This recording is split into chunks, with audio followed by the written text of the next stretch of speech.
So here goes the final installment, at least I hope the final installment of the Best of 2010 Part 3. And I was in a bit of a rush to get this up and thinking about what I wanted to say. Of course, the first thing I have to do is continue with where I was at the last one, which is continue with the YouTube shoutouts. And definitely at the top of this list is Herb Gardner 00, Brandon Gilbert. Definitely an original mentor of mine when it came to me discovering Chinese herbalism, Taoism, and all of that kind of stuff. In 2008, I knew about a lot of Chinese herbs and stuff, but in 2008 was when I submerged myself in it, realizing that it was a very complete and total system. And I do want to emphasize that one thing, because that's something that really definitely took hold in me at the end of 2009 and the beginning into 2010, was starting to get this massive submersion into the understanding of Taoism, TCM, traditional Chinese medicine. And definitely my original mentor, before I went and actually started getting to know Truth Calkins better, was definitely Brandon Gilbert. I gotta just give a big thumbs up to his presence on YouTube, to the obvious wisdom,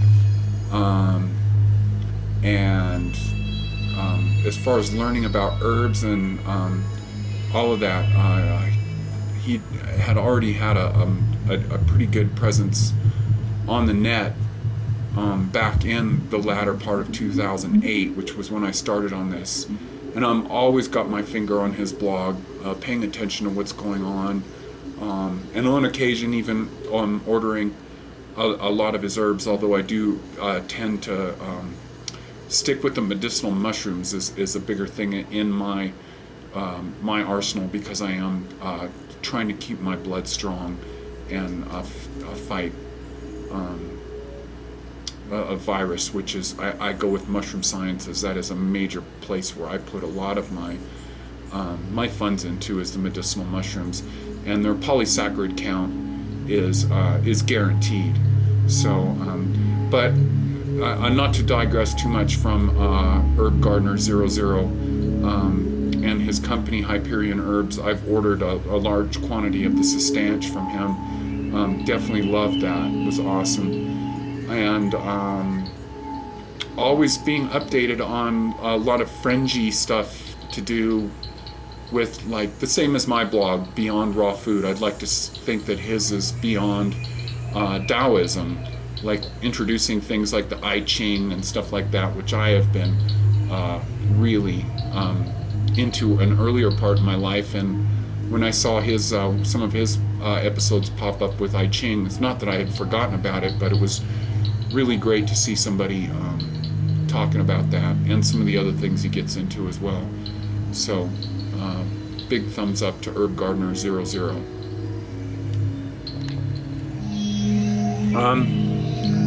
YouTube shout out, the Kevin Gianni, the Renegade Hell show. They're repeated on YouTube under the name youtube.com/Kevin Gianni. When I first got into the YouTube world, I wasn't too like Kevin Gianni's kind of like real exciting kind of guy, and I have to admit I didn't like him at first. And met him in person a few times, and I think in the beginning it seemed like kind of was more about raw food and stuff, and I wasn't so excited about it. And then where his show's gotten to now is it's really good. It's very objective all the time, and it's talks about a lot of stuff, and it is sort of stemming out of the raw food world, although he gets all over the place and interviews a lot of great people and brings in a lot of culturally significant stuff, like his bit about being in Peru and talking about a longevity culture that was basically thriving on potatoes. So that's the kind of stuff I like to know about, is people that are not limiting to what they're trying to put out there. So a big thumbs up on that one.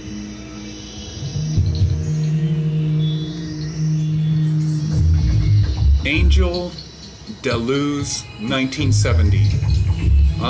This is a good one because it is definitely in the beyond raw food category, in the sense of it has nothing to do with raw food. And it's a person who is very good with ancient knowledge. Rob Cutter is the guy's name, and goes to great ability to explain a lot of old mystical text and old mystical ways of thinking, which is really kind of like I was talking about New Age thinking in one of my earlier best of 2010, and there is a kind of thing to where New Age thinking is sort of ancient thinking, but it has a sort of new twist on it, or something like that. But what I'm getting at is Rob Cutter, Angeldeluz, has a great whole bunch of blogs that he did that's about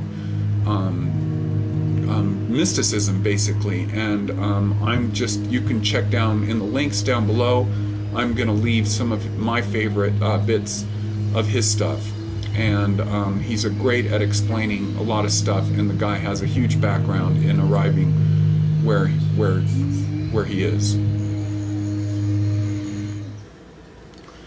So on we go. Here's a great one, a great best of 2010, which I was probably in 2009 when I was sort of obsessed with Dr. David Jubb, where I first heard the saying, be kind, gentle, and allowing. Now, the be kind and the be gentle we get, but the allowing, yeah, that sounds good, but it didn't start really resonating with me until later on, when I was reading Ramtha, and Ramtha had said that the highest state of heaven is a state of where somebody can just allow people to be, sort of giving free will. And that's where I realized in how I was thinking about the world, and some people have been annoyed with me, and perhaps I should have prefaced some of my annoyance with people like vegans, vegetarians, raw foodists, people, mystics, people who know a lot of stuff, hippies, people who know a lot of like sort of extreme knowledge. And these people can have a tendency to be assholes. You've heard me use the vegan Nazi term, hippie fascists. So the highest state of consciousness is, once you learn all this knowledge, and because you know all this knowledge, you want to share it with other people, and that can be a big turnoff. And the best way to be is to be allowing, and to have a free will kind of thing. And so that's why a lot of people who have reached a conclusion with a sort of esoteric knowledge can kind of come off wrong, because they haven't achieved that next step. And for some people, I gotta say, that's probably where a lot of people wind up coming back all the time. If you believe in rebirths, why certain people keep returning is to acquire that ability of allowing people to be, you know, and that is a thing that we can kind of take into our relationships with people, because we can't extend a freedom to other people. And so, you know, in my understanding of that, we all ought to have a much more female, a much more motherly point of view in that kind of a way. For a mother that has several children, and I'm sure there would be one or two in that several children where one would be a superstar over the other ones, but in the greatest that sort of motherly, nurturing kind of way to be, which is what we all need to be, faced with the catastrophes that are possibilities for us right now, with the plight of the human, the plight and harmony of us with the planet, why we ought to have this much more motherly, unconditional kind of love.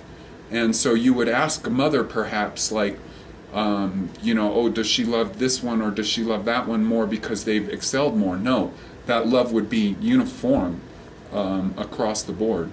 So be kind, gentle, and allowing, you know, and that's taken me to a lot of great steps of understanding a lot of the people that are around me. And granted, I've made the choice in 2010 also to cut off a lot of people, a lot of friends, because I felt like my evolution was stuck every time that I got around them, and I was hanging on to those people just for nostalgic purposes.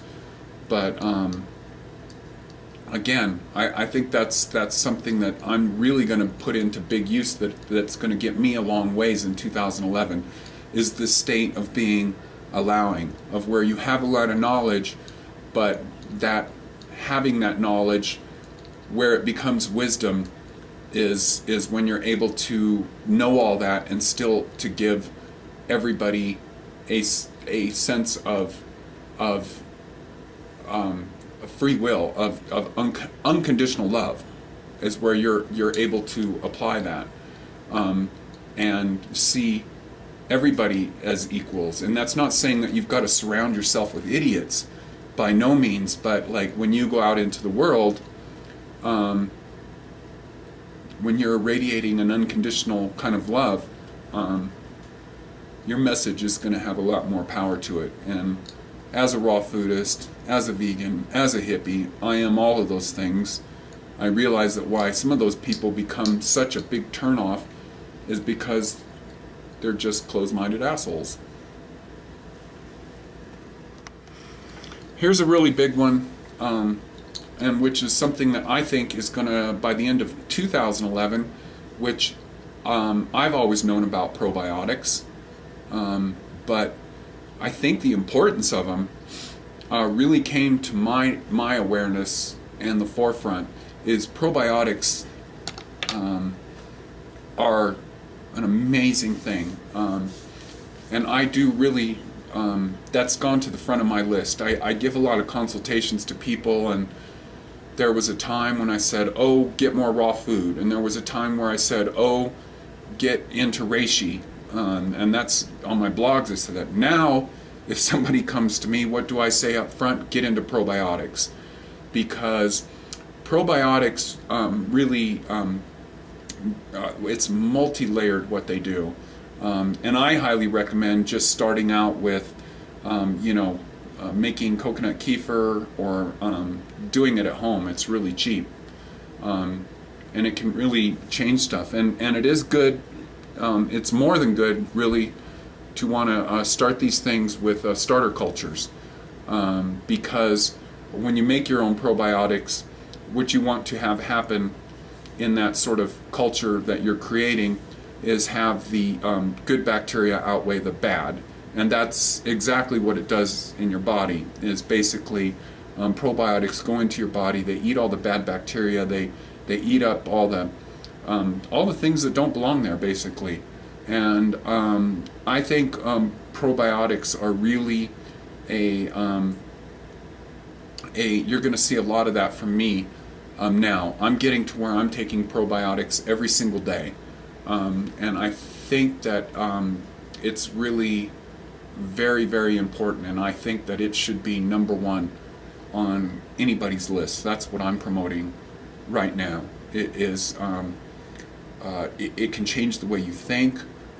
The experiments, or they're not even experiments anymore, the work of Donna Gates with using coconut kefir with autistic children has, you know, you can look into that. You can go to bedrock.com, I think it is where Donna Gates, the author of the Body Ecology Diet, talks about probiotics and kefirs and cultured vegetables and the effect that they've had on autism.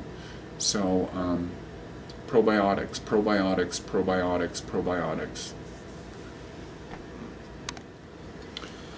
Goa Gil. This guy's a trance DJ, arguably one of the biggest DJs in the world, with music that's called Psytrance or Goa Trance. The name why he's called Goa Gil is because he resides in Goa, India, which is a sort of a big anarchist sort of party town, if you will. But the reason I do like Goa Gil is because I love people who are spreading good messages through music. And as I said, this guy is probably one of the most successful international DJs right now. The amazing thing about him is that he's like kind of 65, 68 or something like that. And so this guy was basically, you know, 17, 18 years old in the 60s, and is somebody who played a part of drug culture and learned that, or hippie culture, or all of those things. And I am a big supporter of that kind of culture, because it can cause evolution. But now I'm not a big supporter, because where a lot of that culture has wound up today is that people don't really get the deeper meaning of that. And so I am a big supporter of shamanism and that kind of stuff. But unfortunately, a lot of the way our culture views drugs now is that's become a very negative thing. And so I have to say that I'm neither for nor against drugs. But in the case of Goa Gil, he is a big leader. The guy does not use drugs at all, has basically gone into a higher state of consciousness. And this is why I'm a big fan of him, is because he's somebody older that's very vibrant. And I just think that a lot of people, as they get old, wind up being sort of stuck in their ways. And so you can find out more about this guy, and he does speak as a philosopher. He's basically become a sadhu, S-A-D-H-U, a sadhu, which is a sort of mystic Hindu who basically escapes from the normal world, or refuses to have anything to do with the normal world. And Goa Gil is a sadhu. And I'd like to think of myself as being a sadhu in a sort of Western, West Coast, a different kind of, call it alchemical, modern alchemist kind of way. I do really have a big personal affection for the Hindu way, although in no means am I Hindu, but a lot of truth resonates in the Hindu thing for me. A big change in my own consciousness was reading Autobiography of a Yogi by Paramahansa Yogananda, and at some point that's in my reread list. So, and I learned a lot about the sadhus when I had a big interest in body modification, tattoos and piercings and stuff like that, because a lot of the sadhus do take on sort of primitive body rituals or endurances with pain and what have you. But the story is about Goa Gil, and there's some great stuff where he's not DJing, where he does actually speak, and the guy speaks loads of wisdom that I just love. And I'm again, links in the D box, the lower box, to some great little bits of philosophy from Goa Gil, and you can sort of check out the whole consciousness in Goa in a movie that I'm pretty sure you can still get on Google, called The Last Hippie Standing. So the other thing that's important from 2010, and this is rounding this out right now, this is done, but I think the most important thing I learned in 2010 is don't put yourself in any one box. Don't be something, don't subscribe to something as a total and complete magic pill. And a good example of that is just for me, is a few blogs ago, or a few of my episodes ago, I was sitting there putting forth about how much I was back to being a raw vegan, and I took a consultation with Truth about a week ago yesterday, and was eating some raw liver with him. And you know, I'm not repulsed by eating that. I just want to find the truth. with what works, and I think that that can vary from time to time, but putting yourself in an ism, for me, does not, and it should not work, because we're coming to a point of intelligence to really realize, like all the things I'm saying about giving free will, and it's really important to stay wide open and to do lots of research and see who's getting the results that you want, because while I do feel that there is a truth in being a raw foodist, you just can't limit yourself to that box, and there is very much a box that is raw vegan, that is just, you know, for example, David Wolf sort of busted open this whole raw vegan kind of thing, because there was this like resistance of this just thinking that everything should be raw, and that's just foolish, because the whole Chinese system, you know, with the needing heat to extract herbs from medicinal mushrooms and stuff like that. I mean, there was even a time with like I think Giuliano's book Raw really busted a lot of myths open, but he was definitely approaching the world like there's a recipe in there for like a raw thing with lots of habaneros, which I even tried to duplicate to give yourself a boost like caffeine. But the reason for being raw is not for the sake of being raw. It's that a lot of food has better, the nutritional value is more available. The enzymes are more available. And so in being a raw foodist, open your mind up to things that are outside of that box. A lot of people are getting results from the raw food diet with weight loss. It definitely seems like a reason that a lot of people have jumped on, and it seems to be a sort of magic bullet that is getting people results. But the important thing to remember is that the raw vegan diet is a detox diet. And so I've been a raw foodist for a long time, and I'm keeping that channel open with what works for me from day to day, and I am really honestly wide open. I'd like to say that I don't belong to any category, and so I do have a huge loyalty to the raw food crowd, and raw foodism I think is a good place to start. It really opens doors, and you see how we are what we eat, you know. But don't stop, just keep moving on and looking, and don't follow one guru or one teaching or anything like that. Question everything and really develop your own regiment that works for you. And you don't have to, once you arrive at that point, going back to something that I referenced earlier, you don't have to push that on people either, and once you do find out what works. And that is where a lot of people wind up seeming very angry. You know, James Sheridan is somebody that I really get a lot of information from, but he was also somebody that I was very turned off by, because he's very aggressive and very, like, you know, it's hard to see him sometimes, like, and to think that this guy has a lot of good information, because I have seen him being very aggressive, which can be a turnoff. And so I think when somebody approaches something or talks about something without a lot of anger or aggression, or again, this state of allowing that I was talking about earlier is so important to getting there and finding out that formula and finding out what works for you.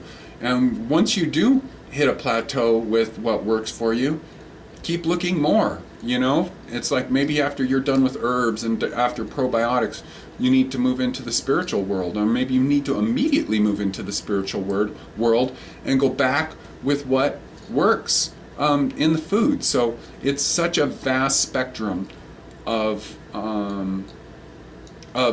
different fields of from within just taking in food. You have minerals, you have the awareness of amino acids and protein, the awareness of fats, the awareness of probiotics, you know, and the awareness of phytonutrients and things like chlorophyll, and seeing how all those things are made, and learning other systems, and not being just vegan and not just being this or that, because eventually you wind up learning these other things about certain foods, about whether they're estrogenic or not, and stuff like that. So this journey never stops. And one thing I can assure you, though, that you should not pay any attention to is what's being said on TV, or what corporate interests are telling you, or anybody that has a strict and solid interest of what appears to be just making money. And a lot of the raw food world is going that way, and you should at least throw up a caution flag with somebody that's pushing stuff. So I think that's it for the best of 2010. 2010 was a good year for me to learn a lot of stuff, and now is the time where I put it all into practice. So finally I'm off this topic, and I get to tell you about more of my soups and some of the other stuff that I want to tell you about. So let's make some great, it's not too late for resolutions. A lot of people put down resolutions and say it's just another day of the year. I'm sorry, but I always disagree with that. Your birthday, the holidays, the first of the year is always a good time to start new things. And I definitely like to make a good resolution and have a sense of the starting of a regeneration in 2011. And let's make a great New Year's resolution. Probably some people have already failed at that, but hey, you can start. It's still the new year. You know, we're only 10 days in.